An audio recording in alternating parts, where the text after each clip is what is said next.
يتقدم وسام والكرة برا، والزمالك بطل السوبر.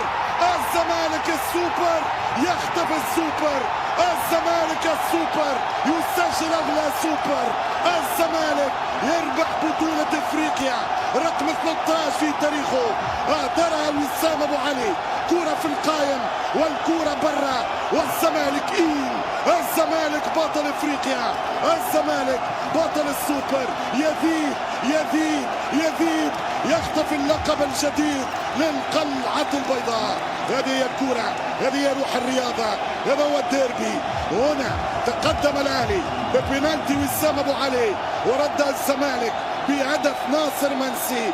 ثم في ركلات الحظ ابتسم الحظ ورجع الحظ ليبتسم للبيت الابيض للقلعة البيضاء.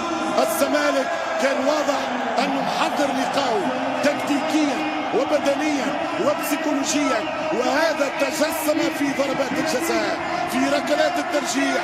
واضح ان الزمالك كان قاري حسابه وعول على كل شيء، وما خلى حتى الشيء للصدفة.